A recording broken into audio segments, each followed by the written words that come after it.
Hello. Hello. प्रणाम गुरुदेव, बहुत बहुत प्रणाम, कोटि कोटि प्रणाम आपके चरणों में। आपका प्रणाम स्वीकार है, आपको भी प्रणाम। बोलिए बोलिए। गुरुदेव बहुत दिन से प्रयास कर रहा था फोन लगाने का आपको। हाँ हाँ हाँ हाँ पिछले साल नवंबर में इच्छा थी, 21 नवंबर को हाँ हाँ हाँ हाँ मैंने मैसेज भी किया था आपको। हाँ हाँ हाँ हाँ। जी। तो मैसेज में क्या लिखा था? मैंने लिखा था जी, वो अभी भी सुना सकता हूँ मैं पढ़ के। हाँ हाँ। मैसेज में मैंने लिखा था कि मुझे 1 साल हो गया है हम्म। और मैं आपसे बात करना चाहता हूँ, आपका आशीर्वाद लेना चाहता हूँ। अच्छा। जी। मैसेज में लिखा था, मैं खोल लिया है मैंने व्हाट्सएप। हाँ हाँ हाँ। तो बात ऐसी है कि मैंने तो लिखा था जी, मैंने 20 नवंबर 2021 को पहला वीडियो सुना था। अच्छा। हाँ हाँ हाँ हाँ हाँ। 21 नवंबर से हम्म। धुन लगातार सुनाई दे रही है। अरे वाह, बहुत अच्छे, शुभ आशीर्वाद। जी। मैंने एक बार ही फोन लगाने का असफल प्रयास किया है।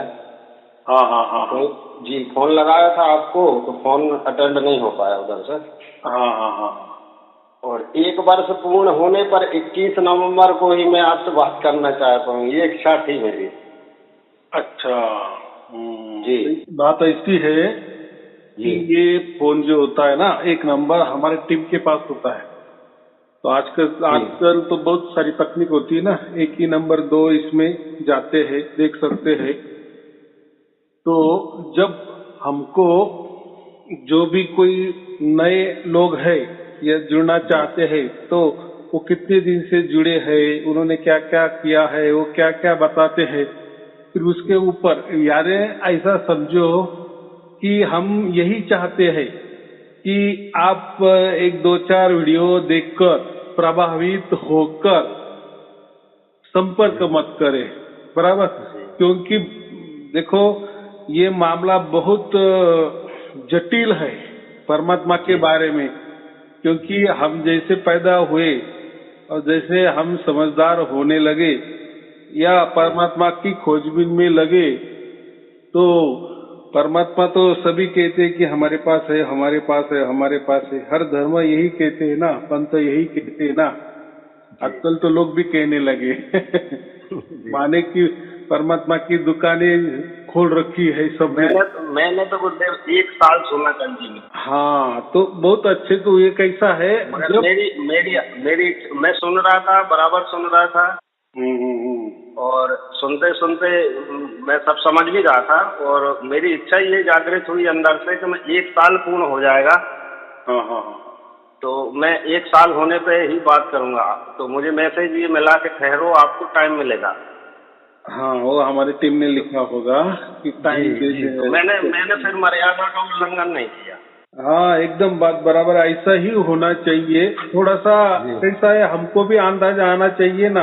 नहीं तो क्या होता है, फोन नंबर तो अभी जितने में हमारे वीडियो है उसमें तो रहता ही है। लोग जी ऐसे ही खाली टाइम पास के लिए, अरे गुरुजी हमने वो एक सुना, आप ऐसे कैसे बोल रहे हैं, हमारे गुरुजी तो ऐसे कहते हैं, हमारे धर्म में तो ऐसा कहा है, हमारे जी पंथ ने तो ऐसा कहा है, जी और आप तो ऐसे कह रहे हो। तो जी बहस बाजी शुरू हो जाती है। जी तो इससे क्या होता है ना, उनको कोई समझ में आता है, और जो हम समझा देना चाहते हैं वो भी उनको नहीं समझता। तो उनको ऐसा ही तो बात ऐसी है कि हमारा इतना ही कहना होता है कि जब आप हमें व्हाट्सअप करते हो, बोलते हो, लिखते हो कि मैं इतने दिन से भी कर रहा हूँ, मुझे प्राप्त हुआ नहीं हुआ, अच्छा लग रहा है नहीं लग रहा है, मुझे बात करनी है, तो हम फिर समझते हैं कि है चलो बंदा कोई कोई पुराना है, और इन्होंने अभी बहुत सारे वीडियो भी देखे हैं, लेकिन थोड़ा सा अटक गया है कुछ तो भी, कहीं तो भी। तो फिर जी हम उसके लिए बराबर, इसलिए तो कोई परेशान की बात नहीं है। बहुत अच्छे आपने लिख दिया, और जैसा हमारे टीम ने कहा वैसे आपने किया। अभी देखो जी आपका फोन उठाया गया है, बराबर जी। आपको कल टाइमिंग दिया। कल फोन लगाया था जी, मैसेज भी किया था। हाँ हाँ हाँ, तो कोई बात कल जवाब आया था वहां से कि 10:30 बजे आप फोन लगाइए। हाँ बराबर। तो फोन लेके बैठा था मैं, 10:30 बजते हैं और तुरंत कटी करता हूँ। हाँ हाँ, बहुत अच्छे बहुत अच्छे। बोलिए बोलिए। बाकी कुछ बचा तो है नहीं गुरुदेव, आपने तो सब समझा दिया है और आप तो मैं सुन ही रहा हूँ लगातार। मुझे तो काफी समय हो गया है सुनते सुनते। ऐसी कोई बात तो विशेष चर्चा में करने लायक नहीं है। मैंने कहा पहले तो आशीर्वाद आपसे मिल जाए, क्योंकि बहुत समय से सुनते सुनते और प्राप्ति भी है, तो आशीर्वाद जरूरी था। तो मैंने भी दिया है लोगों को, तो वो आपसे बात कर चुके हैं। हाँ हाँ हाँ हाँ। मैं बात करने में पिछड़ गया। हाँ हाँ हाँ हाँ। एक तो मन में ये आ रहा था। अच्छा। हाँ बात हाँ जी, मैंने जिनको दिया था वीडियो, उनने आपसे बात करी है और आपने बात करके, और वो वीडियो भी आ चुके हैं उनके। हाँ हाँ हाँ हाँ। मगर मैं आपसे बात नहीं कर पाया। मैं सिर्फ ये चाह रहा था कि 1 साल होने पे हो जाए। फिर आपका फोन वहाँ से मैसेज आया कि खैर आपको समय मिलेगा, तो मैं उसे इंतजार में था कि कब मिलेगा समय। हाँ, तो बात ऐसी है, अभी आपको एक बात समझ में आ गई कि हम किसका फोन उठाते हैं। जो जिसने ज्यादा से ज्यादा वीडियो सुने हैं या उनको सार शब्द भी प्राप्त हुआ है, सब कुछ मालूमात हो गया है, मानिए प्रैक्टिकली बात है बराबर। अगर आपने डायरेक्ट आपको फोन नंबर मालूम है, मोबाइल नंबर मालूम है, आपने फोन कर दिए और आपने कुछ पढ़ा भी नहीं, माने सुना भी नहीं, कुछ नहीं, आपको कुछ हुआ भी नहीं, और बहस की तरह आपने फोन किया, तो उसमें क्या है? उसमें आपका टाइम जाएगा, मेरा टाइम जाएगा। मानी ये बात कैसा है, यहाँ कोई प्रवचन वाली बात नहीं है बराबर। यहाँ कोई तत्व ज्ञान नहीं सिखाया जा रहा है, या कोई पाठ नहीं पढ़ा रहे, या कोई धर्म का प्रसार प्रचार नहीं है, या किसी पंथ का प्रसार प्रचार नहीं है, या किसी महापुरुष का प्रसार प्रचार नहीं है, या किसी गुरु की गद्दी नहीं चल रही है, कोई गुरु परंपरा का ये नहीं हो रहा है। तो बात ऐसी है, हम डायरेक्ट बोलने को क्यों कहते हैं कि बोलो, अभी बोलो, अभी पूछो क्या पूछना है आपका, अगर कोई सवाल हो तो ये क्या हो गया, प्रैक्टिकली हो गया। और उसमें क्या होता है, फिर जो सुनने वाले होते हैं उनको भी समझ में आता है। हाँ, और दूसरी बात कि आपके जीवन में क्या घटा वो भी समझ में आता है ना, कि आपने क्या टैली किया, आपको क्यों ये सच्चा लग रहा है, ये सत्य लग रहा है कि यही बात बराबर है, सत्य है। तो आपका भी देखो, आपने भी कहीं तो भी ज्वाइन किया होगा कि नहीं, धर्म का अभ्यास किया होगा, पंथ का अभ्यास किया होगा, गुरुगद्दी का अभ्यास किया होगा, फिर उनसे भी आपको कुछ तो भी मिला होगा, कोई जाप मिला होगा, जपा मिला होगा, कोई ध्यान मिला होगा, कोई विचार मिला होगा, कोई बंधने मिली होगी, या जो भी है कोई तौर तरीके मिले होंगे। तो उससे, और ये अभी यहाँ तो ये बात ही नहीं, यहाँ तो सिर्फ खाली आपको कुछ छोड़ना नहीं, आपके गुरु को भी छोड़ना नहीं, आपका धर्म को भी छोड़ना नहीं, आपके समाज को भी छोड़ना नहीं है, आपका घर भी नहीं छोड़ना है, कहीं जाना नहीं, कहीं आना नहीं, कहीं खर्चा नहीं, बस प्रवचन सुनते जाओ। वो भी आपको जैसा टाइम मिलेगा वैसा, एक सुनो, एक दिन में 2 सुनो, और जो होने वाला है फिर देखो। अभी लोग बोलते हैं कि ऐसा कैसा, क्या प्रवचन सुनने से क्या होने वाला, और आपके वो तो प्रवचन भी नहीं है, आपके वो तो बातचीत प्रवचन है, माने बातचीत कर।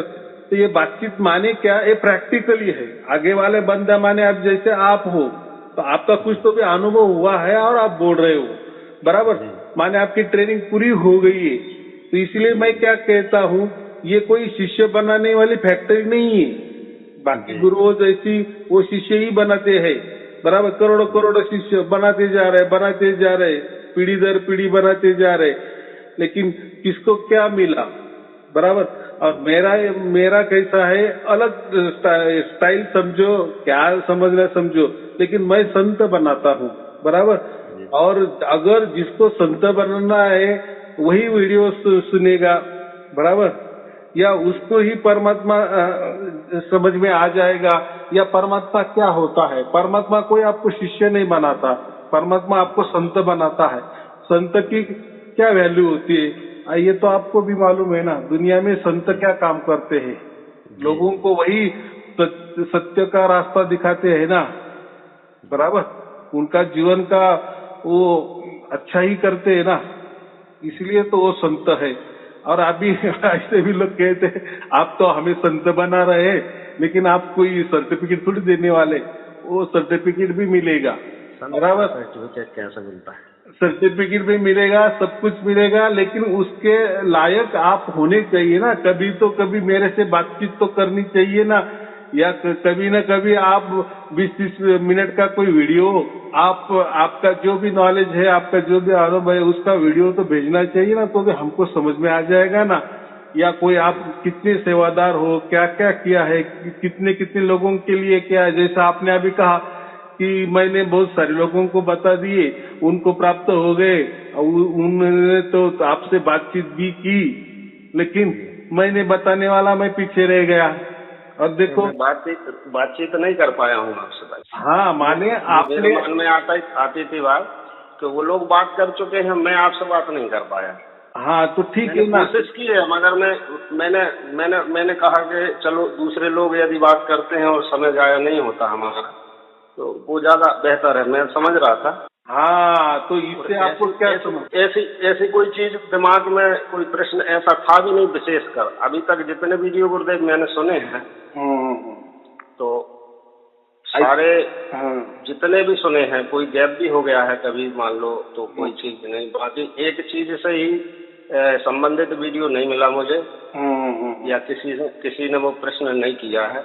बाकी तो मैं सब सुन रहा हूँ। देखो, प्रवचन में या सत्संग में और ये मेरे बातचीत में यही फर्क होता है। प्रवचन में क्या होता है, जो गुरु होता है या जो कोई प्रसार प्रचारक होता है, वो एक स्थान पे बैठता है और उसकी बकबक करता है, बराबर। सामने वाले के मन में क्या सवाल है, वो उस पे उठाता नहीं है, उस पे बोलता ही नहीं है, बराबर।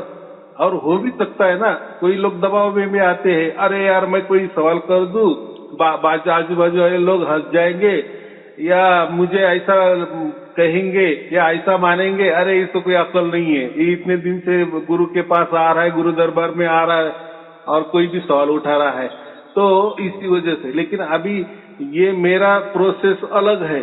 अभी पूरी दुनिया में कोई भी मुझे फोन कर सकता है, कोई जरूरत नहीं है नाम बताने की, आप कहाँ से हो। अभी ये क्यों, तो हो सकता है ना कोई उसका अलग आपका वो उसको आपको हानि भी वो पहुंचा सकता है ना। जैसे लोग धर्म पे ज्यादा अग्रसर होते हैं ना, धर्म हो, पंथ हो, गुरु के खिलाफ कुछ ने आप बोल दिए तो आपको तकलीफ हो सकती है। इसीलिए हम किसी का नाम नहीं पूछते, और कहाँ रहते हो, उससे उससे क्या ताल्लुकात है, आप कहाँ रहते हो।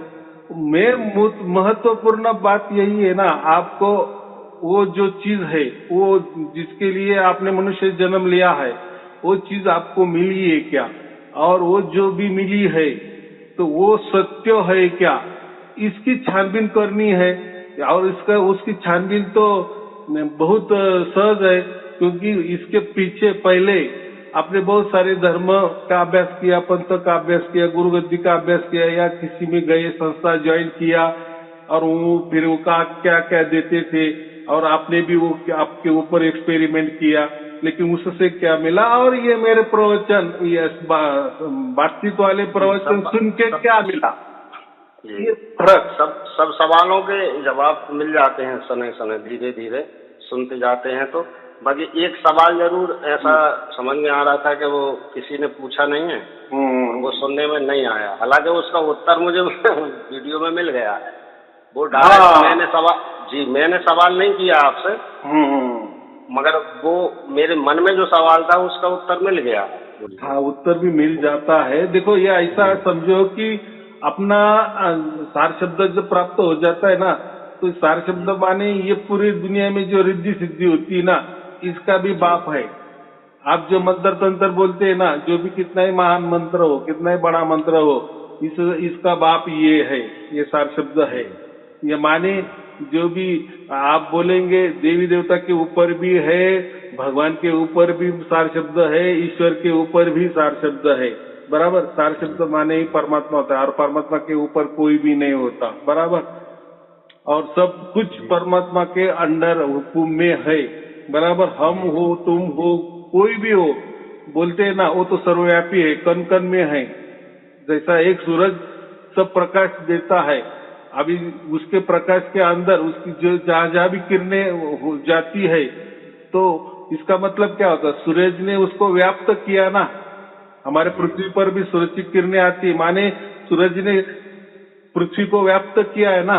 ऐसा ही परमात्मा जहां भी होगा, वो जो भी उसका ठिकाना होगा, उससे हमें कोई ताल्लुकात नहीं है, लेकिन वो हमारे तक पहुंच गया, उसकी रेंज हमारे तक आ गई, या उसके सूरज की जैसे किरणें होती है, सूरज का जैसा प्रकाश होता है, वो जैसा पृथ्वी पर हमारे घर तक आ जाता है, या हम उसका अनुभव करते, वैसे ही परमात्मा का तो अनुभव नहीं होता, परमात्मा की तो अनुभूति होती है। और वैसा ही वो अगर सर्वव्यापी है तो उसने हमको भी व्याप्त किया है ना, माने उसकी पहुंच हमारे तक है, तो उसकी पहुंच तो आपका आदेश हो तो वो सवाल जो था उसका उत्तर मेरे पास है, मगर मैं फिर से लेना चाहूंगा आपसे। हाँ हाँ, बोलो बोलो। बाकी मेरे पास कोई सवाल नहीं है। हाँ हाँ हाँ जी गुरुदेव, ये सुनते हैं श्रीमद् भागवत में ऐसा है कि राजा परीक्षित को सुखदेव जी ने जी ज्ञान कराया था। उन परीक्षित को मौत का डर था, तो उनने 7 दिन में जो है ना वो युक्ति बताई कि इस शरीर से प्राण कैसे और आत्मा को कैसे बाहर निकालेंगे। तो इसका उत्तर मैं समझ रहा हूँ हालांकि मगर ये मर्म थोड़ा सा समझ में आए, थोड़ा सा लोगों को ये वीडियो सुनने के बाद। मेरे मित्र हैं, तो बात ऐसे बात आप मेरे समझ में आ गई। तो ऐसा है, आप ये एक पक्का समझो, जो वेदांत होता है ना, वेदांत, वेद माने उपनिषद माने पोथी पुराण माने, ये जो भी यथा शास्त्र 18 पुराने जो कहते हैं ना, 64 कला 108 उपनिषद, अभी तो ज्यादा है। तो ये सब जो है ना, इनकी जो पहुंच है ना, ये ब्रह्म तक है। इन्होंने ब्रह्म को ही पर ब्रह्म का कह दिया है जी। माने जैसे मैं अलग बताता हूँ ना, जैसे भगवान अलग है, ईश्वर भी अलग है, और परमात्मा भी अलग है।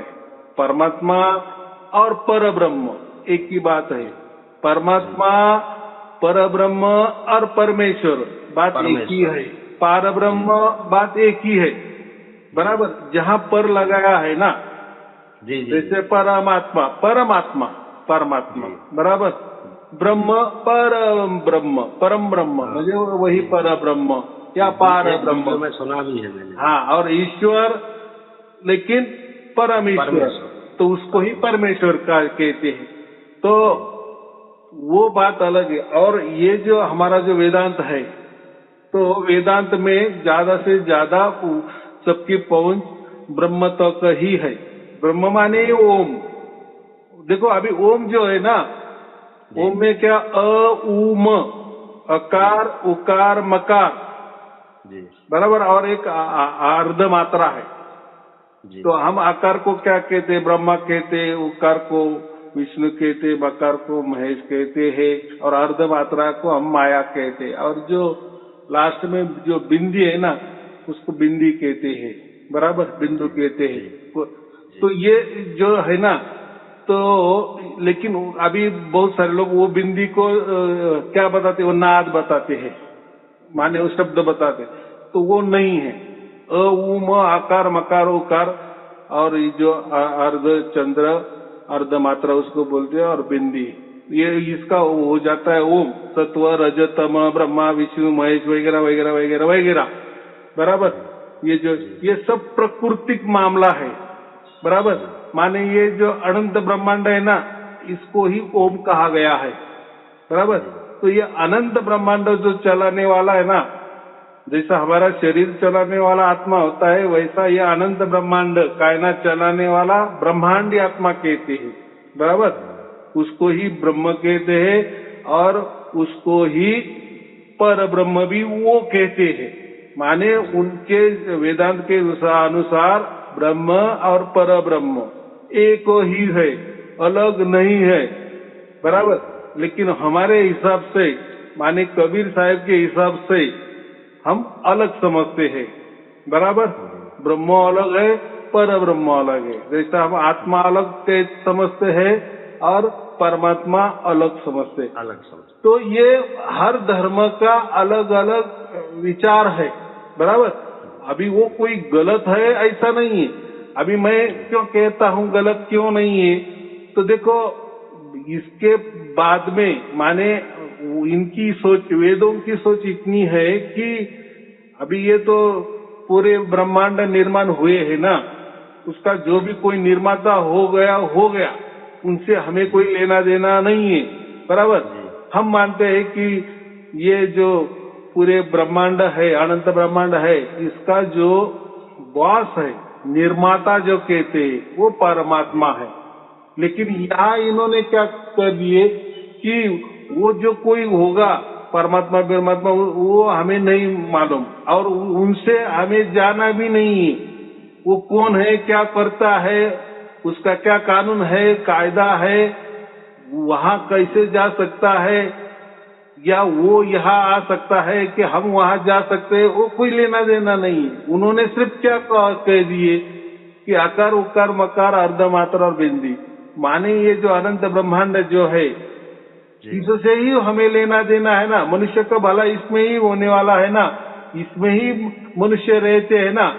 चाहे ये जन्म में हमारा अच्छा नहीं हुआ तो अगला जन्म कोई अच्छा वाला होगा, तो उसके लिए कोई पुण्य कर्म करो, अच्छे कर्म करो, बराबर।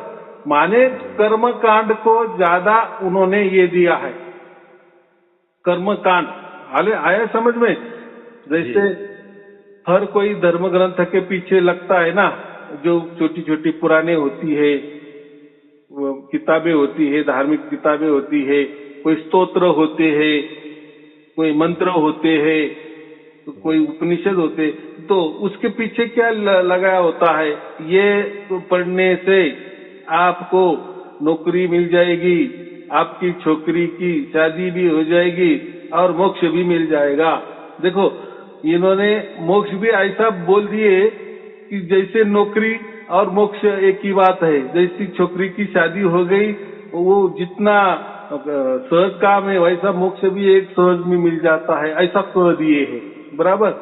और एक मैं दूसरा उदाहरण देता हूँ कि वेदों का सबसे बड़ा महामंत्र क्या है कि अहम ब्रह्मास्मि, बराबर। अहम ब्रह्मास्मि का मतलब क्या है? मैं ही ब्रह्म हूँ।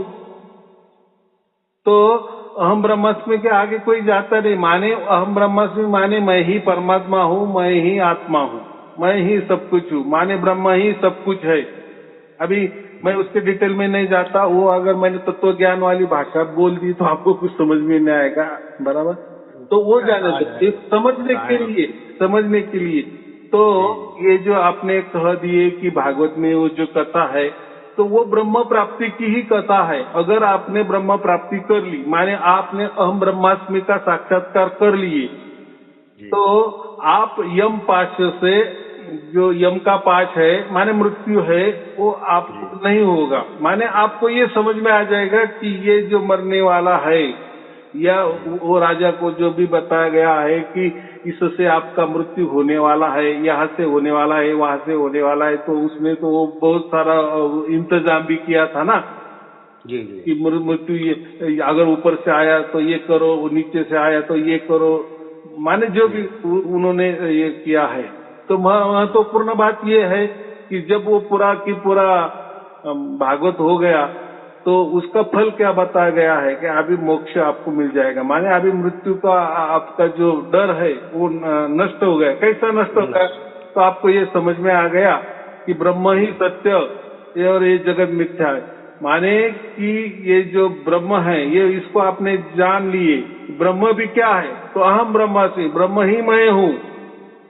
माने मैं ही ब्रह्म हूँ और मैं ही पर ब्रह्म हूँ, ये आपने जान लिया तो आपका मृत्यु नहीं होता। माने आपका शरीर का मृत्यु होता है, लेकिन जो आपके अंदर जो आत्म तत्व है, ब्रह्म तत्व है, वही वैसे की वैसे रहने वाला है, तो आपको मोक्ष मिल गया, बराबर।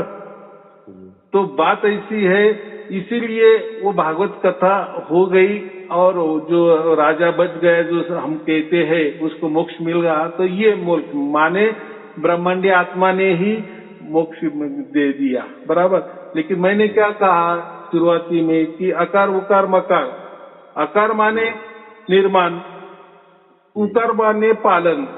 जिसका भी निर्माण होता है, जिसका भी पालन होता है और जिसका भी बाद में ढह जाता है, नष्ट हो जाता है, वापिस निर्माण हो जाता है। देखो हर वस्तु में अकार उकार मकार अर्ध मात्रा बिंदी है कि नहीं? हर वस्तु का, जैसे हम भी समझो, हमारा भी जन्म हुआ आकार, बराबर, हमारा भी पालन पोषण हो रहा है, फिर कोई भी कर रहा है, हमारे माता पिता कर रहे हैं, प्रकृति कर रही है, कोई भी कर रहा है, जो भी हो, बराबर। और मकार माने हम भी मर जाने वाले हैं, बराबर। लेकिन ये अर्ध मात्रा क्या है? ये लेकिन ये सृष्टि में हम रह रहे हैं ना, वो माया में तो रह रहे हैं ना, उसका भी सपोर्ट है ना हमें, माया से तो चल रहा है ना सब कुछ, बराबर। और वो जो बिंदी है, तो बिंद माने ही हम क्या कहते हैं उसको, वो उन्होंने प्रणव बोल दिया है, बराबर। प्रणव बोल दिया है, प्रणव माने ही ओम, बराबर। ओम के, या ओम के जगह उन्होंने प्रणव शब्द दे दिया है। जैसे हम कहते हैं ना, वो शब्द है, वो निशब्द है, वो सार शब्द है, माने वो परमात्मा है। तो इनका जो परमात्मा ये प्रणव ही है, बराबर। ये वेदों की मैं बात कर रहा हूँ। तो जो उस राजा को जो मोक्ष मिल गया, ये प्रणव का ही साक्षात्कार उसको हो गया, ब्रह्म का ही साक्षात्कार हो गया और उनको मोक्ष मिल गया। अभी यहाँ दो बातें हैं। मैं मोक्ष जो कहता हूँ अनंत काल के लिए मोक्ष कहता हूँ, लेकिन इनका जो मोक्ष है वो कुछ कालावधि के लिए है, उसमें भी टाइम लिमिट है। क्योंकि जो ओम है ना, अकार उकार मकार अर्धमात्रा बिंदी, ये खुद भी खुद उसमें समझ में आ रहा है ना कि इसका निर्माण हुआ है, इसका पालन हो रहा है, इसका नाश होने वाला है और ये सब कुछ घटने वाला है, इस माया में घटने वाला है, यही प्रणव है। तो आपे आप ओम जो है जड़ है, जड़ है, बराबर कि नहीं? तो जड़ में कभी न कभी उसका उद्धार हो ही जाता है। माने ऐसा है कि इसमें भी मोक्ष है, लेकिन वो कुछ कालावधि के लिए है। ऐसा समझो कि लाखों बरस, करोड़ों बरस, करोड़ों बरस, लेकिन वो कभी न कभी खत्म होते हैं, बराबर। जहाँ भी गणित आ गया है, जहाँ भी हम गिनती आ गई है, तो वो गिनती न कभी खत्म होने वाली होती है कि नहीं? जी। हाँ, तो मुझे इतना ही कहना है कि इनका जो मोक्ष है, लेकिन वो हमारे जैसा वाला मोक्ष नहीं है। हम जो कहते हैं कि मोक्ष जो होता है वो अनंत काल के लिए होता है, हमेशा के लिए। तो ये अलग अलग धर्म की प्रणाली है, अलग अलग लोग, या ऐसा समझो, या ऋषि मुनि की अलग अलग विचारधाराएं है। अभी हम जो बोलते हैं 108 उपनिषद है, तो ये 108 नहीं है, थोड़ी ज्यादा भी हो गए। अभी तो ऐसा बोलते हैं कि वो ज्यादा भी है, और देखने में गए तो प्रैक्टिकली वो थोड़े अभी कम रह गए हैं, बाकी का क्या हो गया मालूम नहीं। तो ये अलग अलग ऋषि मुनि ने वो उपनिषद में उनके विचार रखे हैं, बराबर। किसी ने आत्मा माना है, तो किसी ने आत्मा को ही परमात्मा माना है, तो कोई बोलता है परमात्मा अलग है, लेकिन वो आत्मा को ही परमात्मा मानता है। तो कोई बोलता आत्मा ही आत्मा है, बराबर। वैसे ही ब्रह्म आत्मा बात एक ही है, ओम एक ही है, प्रणव एक ही है। तो ये इसी में ही सब कुछ। लेकिन कबीर साहब ने ये अलग बता दिए कि ओम के अलग माने, उन्होंने ओम एक शरीर कह दिए। शरीर माने ये जड़, शरीर माने ये जो अनंत ब्रह्मांड है, ये भी एक शरीर हो गया कि नहीं? जी। हाँ, तो ये शरीर का, ये जड़वत शरीर का नाश होता है, क्योंकि इसकी निर्मित हो गई, अनंत ब्रह्मांड की निर्मित हो गई। वो कोई स्वयंभू नहीं है कि पहले से ही निर्माण हो गई। हाँ, इतना है कि वो जैसे कहा जाता है ना, जीव जगत और ईश्वर ये तीनों सत्य है, ऐसा जो वेदांत ने कहा है, मानने उन्होंने कहा है कि ये जगत भी ही सत्य है। लेकिन सत्य कहने का उनका मतलब क्या है कि ये जो सत्य है ये सनातन है। माने जब भी ईश्वर की निर्मित हुई तब से ये जगत भी चालू है, इसलिए वो जीव जगत, और ये जगत में जीव का जन्म हो गया, इसलिए वो भी सत्य है। माने जीव जगत और ईश्वर ये तीनों ही सत्य है, ऐसा उनको कहना है, बराबर जी। तो वो उसमें आप जाओ मत, उसमें कोई हमको मिलने वाला नहीं। वो उसका विचार है। सार जी गुरुदेव, कहने का मतलब ये है मेरा कि उसका सार जो उसको उनको जो मुक्ति हुई है, या मान लो उसके आधार पर लोग चलते हैं, तो वो उसकी जो मूल बात है वो तो मेरी समझ में आ रही है कि वो उनके साथ क्या हुआ था, और यहाँ सार शब्द प्राप्त होने के बाद हमारे साथ क्या होगा, ये बात तो मेरी समझ में आ रही है। तो बहुत सारे वीडियो में ये थोड़ा संकेत मिलता है कि यहाँ हमें कुछ नहीं करना है, वो जो करना है वो सार शब्द अपने आप सब स्वयं करेगा। हाँ, तो अभी एक आपको समझ में आ गया कि वेदांत में जो भी कुछ कहा गया है वो अपने से करवा जाता है। फिर मंत्र जाप हो, आजापा हो, कोई कर्म कांड हो, हम करेंगे तो होगा। उनका कहना क्या है, कर्म प्रधान जी। और कबीर साहब ने क्या कहा है, कर्म प्रधान की कोई जरूरत नहीं, वो तो आप जो चल रहा है वो तो चलने वाला ही है, बराबर जी। चलता ही है, उसमें क्या नई बात है, वो तो संसार है, वो तो परिवर्तनशील है। आज ऐसा तो कल ऐसा हो जाएगा। हो सकता है आज हम दुखी है तो हो सकता है कल हम सुखी भी हो जाएंगे, या कल सुखी हो जाएंगे परसों वापिस हम दुखी भी होते। ये परिवर्तन वाला मामला है। लेकिन कबीर साहब ने वो नहीं कहा है। कबीर साहब ने क्या कहा है, हमें जो प्राप्त करना है शाश्वत प्राप्त करना है, निरंतर वाला प्राप्त करना है, बराबर। और वो जो और मोक्ष भी हमें जो भी मिलने वाला है वो अनंत काल के लिए, माने अकाल मोक्ष मिलने वाला है हमें, माने वो कालों के में बंधन में आने वाला नहीं है।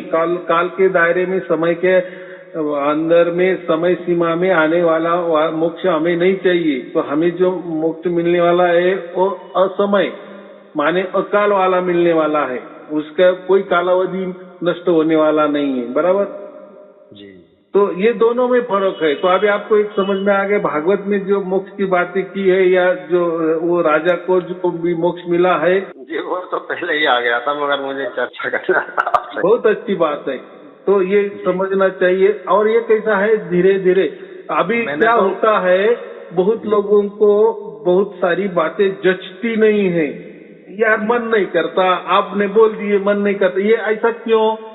तो ये जो कर्म कांड वाला जो हिस्सा है ना, जो वेदांत वाला हिस्सा है ना, हमारे डीएनए में घुसा गया है। क्या कहते हैं हम, हमें अरे जरे जरे में शरीर के कई पीढ़ियों से वो चलता आया है ना, तो वो पक्का बैठ गया है हमारे इसमें कि नहीं, यही सच है, यही सच है, यही सच है। लेकिन कबीर साहब ने जब ये अलग बात बता दी तो वो जचती नहीं है। लेकिन होता क्या है, जब भी हमने थोड़ा सा विश्वास किया कि चलो कबीर साहब जो भी बोल रहे हैं उसके ऊपर विश्वास रखे, तो जो होने वाला है वो आपे आप घटने लगता है। और यहाँ वेदांत में कितना भी किए, कितने कर्मकांड किए, तो ये मान के चलते हैं हमें मोक्ष मिल गया है। क्योंकि मैंने कहा ना कि कोई भी पोथी पुराने के फलश्रुति जो होती है, लास्ट में जो पेज होता है वो फलश्रुति का ही होता है ना, कि ये ग्रंथ पढ़ने से आपको ये हो जाएगा, वो हो जाएगा, और मोक्ष भी हो जाएगा, वो भी ना लिख देते हैं डायरेक्ट। जैसे बाकी चीजें जैसी सहज में है वैसा मोक्ष भी सहज में। लेकिन नहीं, मोक्ष मिलने का ये जो ये है, जो उसकी जो सत्ता है, उसका जो अधिकार है, वो परमात्मा के हाथ में रखा है, बराबर। बाकी सब कुछ हमारे से हो सकता है, कर्म से हो सकता है, कर्म से हम मिला भी सकते हैं, पूरे ब्रह्मांड का राजा हम बन सकते हैं कर्मों से, कर्म प्रधान है ना।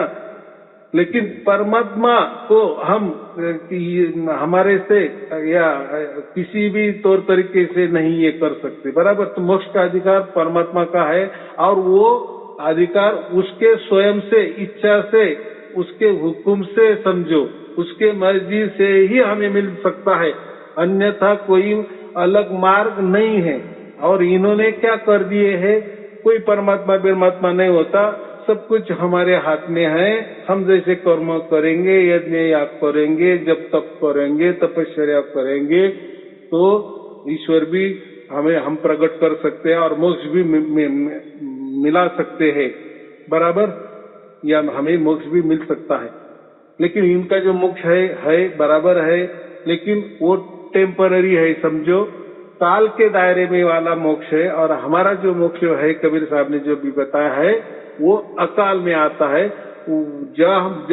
जब भी हमें वो मोक्ष मिलेगा मरने के बाद, तो वो अनंत काल के लिए मिलेगा, माने उसमें कोई भी काल की सीमा नहीं है, बराबर। चलो और कोई पूछना है? गुरुदेव जानकारी के लिए बता रहा हूँ, 20 नवंबर 2021 को मुझे वीडियो मिला था आपका। हाँ हाँ हाँ। 21 नवंबर को मुझे प्राप्ति हो गई। 21 नवंबर 2021। हाँ हाँ हाँ। फिर मैंने 1 साल होने पर कोशिश की लगाने की, बात करने की। मेरे मन में ये आया कि मैं 1 साल होने पे ही आपसे बात करूं। बाकी वीडियो सुन रहा था, बाकी कोई दिक्कत नहीं थी। अभी भी मैं वीडियो सुन रहा हूँ, मुझ पर कृपा बनी रहे आपकी। हाँ, तो बात ऐसी है, आपने जो भी है, जैसे परमात्मा की इच्छा होगी, बराबर। मैं फोन करते जा रहा हूँ, मैं बता रहा हूँ कि मुझे बात करनी है, लेकिन जैसा नंबर लगेगा, जैसा परमात्मा का आदेश हो जाएगा, गुरुजी को जैसा परमिशन मिल जाएगा परमात्मा की, वैसे बराबर परमात्मा या गुरुजी फोन उठाएंगे और हमारा काम हो जाए। ये हो गया विश्वास, बराबर। कोई जल्दबाजी नहीं है, बराबर। मुझे कोई जल्दबाजी नहीं थी। वो तो आपने कब कितने दिन पहले बोला था कि ठहरो, आपको समय मिलेगा, तो मैं जब से ही रुका था। पर वो तो कल मेरा मन हुआ कि अब बहुत दिन हो गए, अब बात करूं। कल फोन लगाया, संयोग और आपका कृपा दृष्टि ऐसी हुई कि समय मिल गया आज का। समय ऐसा आया कि 10:30 बजे कल बात करेंगे, तो मैंने आज लगा लिया। बहुत अच्छी बात हो गई। चलो ठीक है, आपको और आपके परिवार के लिए शुभ आशीर्वाद। सत्साहिब जी, सत्साहिब। सत्साहिब।